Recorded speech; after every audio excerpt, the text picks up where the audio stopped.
Growing fears about Ebola here in America. Doctors and hospitals on high alert. One patient in New York in isolation and tested for the deadly virus as the plane carrying the second infected American aid worker completes its 5,000-mile trek set to land in Georgia this morning. ABC's Steve Osunsami is at Emory University Hospital with the latest. Good morning, Steve.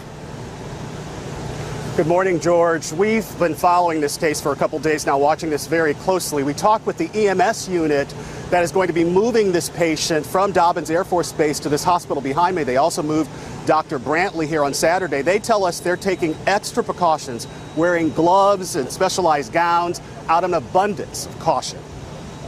Doctors on high alert this morning at New York's Mount Sinai Hospital. A man with a fever and gastrointestinal symptoms walking into the emergency room Monday, frightening physicians. We're going to work carefully with the CDC to make certain that this patient does not have the Ebola virus disease. Just hours from now, aid worker Nancy Wright-Bull will land in Atlanta.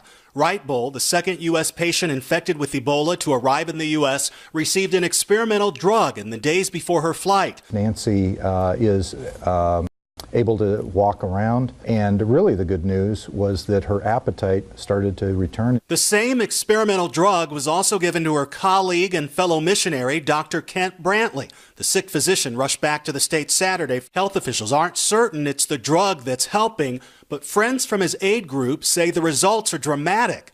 The disease is often fatal, and there's some concern and fear in Atlanta. If somebody, a nurse or a doctor, let's just say they get infected, you yourself and everybody agrees it's a 21-day incubation period. What if they go home and they take it to their family? Paramedics moving Wright-Bull today are taking no chances. Exposed fabric, blankets, sheets will all be burned.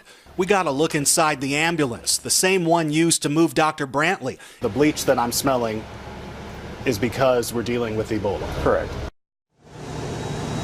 Many of these aid workers traveled overseas with their families who have since returned stateside. Their aid organization tells us that so far everyone appears to be healthy. George? Thank goodness for that. Okay, Steve, thank you. Dr. Richard Besser here this morning as well. You know, everybody on edge given this virus, but this patient here in New York, almost certainly not Ebola. Yeah, I mean, what we heard from Mount Sinai, very low chance that this is Ebola. This is around the 6th time someone's been tested in America like this. They traveled to the region, they had symptoms of fever that were consistent, and they were all negative. It's exactly what you want to do. You want hospitals to be on guard. And now we know that both these aid workers were given this experimental drug, Z-MAP. Those at Samaritan's Purse seem to think this made the difference. Right. You're not so sure. I'm not so sure. I mean, it's great that they're doing well, but this drug, it's a combination of 3 factors that target Ebola. It's never been tried in humans. In monkeys, it was given when they were infected, but they had no symptoms. They weren't sick. Here, they were very sick, and this kind of drug doesn't work that way. It does appear, though, that both these patients are out of the woods? Well, I mean, when you're hearing that they're up and walking about, the normal course for Ebola, if you're not going to make it, is it's a pretty rapid downward spiral. So the fact that she's asking for her favorite Liberian dish is terrific news. That is good news. Okay, Rich Besser, thanks very much.